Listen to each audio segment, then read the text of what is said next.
Hey everyone, and welcome back to the channel. Today, we re-diving headfirst into a topic that gets every zombie-slaying fan heart racing Left 4 Dead 3. Now, I know, it's the game we've all been dreaming of for over a decade. While Valve keeps us guessing, it doesn't stop us from imagining what it could be. And at the heart of any Left 4 Dead game are the survivors. The original crews from both games weren't just characters. They were our friends, our comrades in the apocalypse. Their banter, their backstories, their sheer will to survive. That's what made the games so iconic. So today, let us fire up our imaginations and design our own dream team for Left 4 Dead 3. Who would they be? What are their stories? Let's brainstorm a new CEDA 4 to carry the torch. First up, let's think about the archetypes that make these teams work so well. You always have a mix of personalities. You've got the grizzled veteran, the optimistic one, the cynical wisecracker, and the everyday person thrown into chaos. It's a classic formula because it creates amazing group dynamics and endless opportunities for memorable dialogue. So, for our first survivor, let's create the reluctant leader. I'm picturing a woman named Maya, a former park ranger in her late 30s. Before the green flu hit, her biggest concern was trail maintenance and wildfire prevention in a national park, maybe somewhere like Yosemite or the Rockies. She's resourceful, knows the land, and is a crack shot with a hunting rifle, but she never asked to be in charge. She's quiet, observant, and often finds herself making the tough calls simply because no one else will. She's not a soldier like Bill. She's a protector of nature who now has to protect people. Her lines would be less about gung-ho action and more about practical survival. Things like, stick to the high ground, or don't waste your shots, make them count. She'd be the anchor of the group, a steady hand in the middle of a storm of infected. Next, every group needs a spark of comic relief, someone to cut the tension when you're cornered by a tank. Let's call him Leo. Leo is a 20-something-year-old streamer and tech nerd who was in the middle of a 24-hour charity livestream when the outbreak went global. His last broadcast was just chaotic footage of the first infected breaking into his apartment complex. He's completely out of his element physically, probably the last person you'd pick for your apocalypse team, but his mind is his weapon. He can hotwire electronics, figure out security systems, and use his drone witch. He miraculously saved for scouting. He's constantly referencing old video games and memes, driving the others crazy, but also keeping their spirits up. Imagine him yelling. It's just like in Zombie Anihileta Yon, but with worse graphics and way more lag. He'd probably try to find a working internet connection in every safe room, convinced he can reboot the world. He's the Ellis of this group, but with a modern, tech-savvy twist.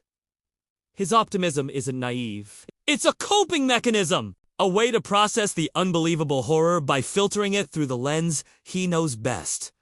Pop culture. Now for our cynic, the one who's seen it all and is not impressed. Let's create an older character, a man in his late 50s named Silas. Silas wasn't a biker or a con artist. He was a city sanitation worker. For 30 years, he cleaned up the messes society left behind, and now he's doing it on a whole new scale. He's grumpy, sarcastic, and has a deeply pessimistic view of humanity that, frankly, the apocalypse has only confirmed. He's the one who would say, "Figures? We survived the horde just to find the safe room is out of coffee." Typical, but beneath that tough, garbage-scented exterior is a core of pure steel. He's incredibly tough and practical. He knows the city's underbelly, the sewer systems, the maintenance tunnels, the forgotten back alleys. He's not fast, but he's a walking tank, probably best with heavy melee weapons like a sledgehammer or a crowbar. He doesn't trust anyone easily, but once you earn his respect, he'd walk through a wall of fire for you. He's the Francis of the group, but grounded in a blue-collar reality that makes him even more relatable. He's not just complaining, he's pointing out the harsh truths of their situation. Finally, we need the heart of the team. The one who hasn't given up on the idea of a future. Let's make this character a young woman, maybe early 20s, named Chloe.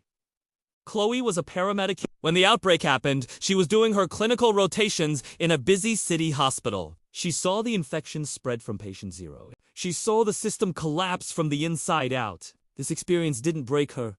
It forged her. She's the group's medic, obviously, but she's more than that. She's the moral compass. While Silas sees the worst in people and Maya focuses on practical survival, Chloe is the one who insists on helping other survivors they encounter, even when it's risky. She's the one who patches everyone up, not just physically, but emotionally, reminding them of the world they're fighting to reclaim. She's not naive like Ellis. She's seen the absolute worst of this new world, but she actively chooses to believe in the best. Her dialogue would be full of encouragement and hope. Like, we can do this, just stay close, or I won't leave anyone behind. She represents the resilience of the human spirit. So, let's picture our team together. You have Maya, the stoic park ranger, leading them through a ravaged American landscape. Leo is flying his drone ahead, mapping out the route and cracking jokes to keep their morale from flatlining. Silas is bringing up the rear, grumbling about the mess, but clearing a path with a salvaged fire axe. And Chloe is in the middle, keeping everyone on their feet, both literally and figuratively. Their safe room conversations would be golden. Leo, trying to explain what a Paggers moment is to a completely bewildered Silas.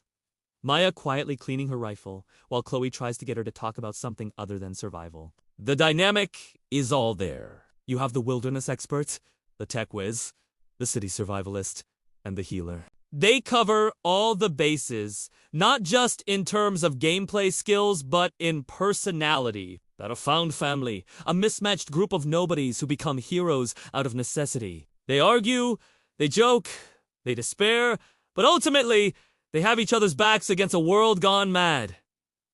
Imagine the campaigns. Maybe their journey starts in the Pacific Northwest, in Maya's devastated national park, and they have to travel east towards a rumored government evacuation point. They traverse through Leo's abandoned tech hub city, using his knowledge to navigate smart buildings gone haywire. They'd go through the grimy underbelly of industrial towns, where Silas's knowledge of urban infrastructure becomes key. And the journey would be punctuated by moments where Chloe's medical skills and unwavering humanity are the only things that get them through. The environments would reflect the characters, and their dialogue would evolve as they travel, growing closer and more dependent on one another.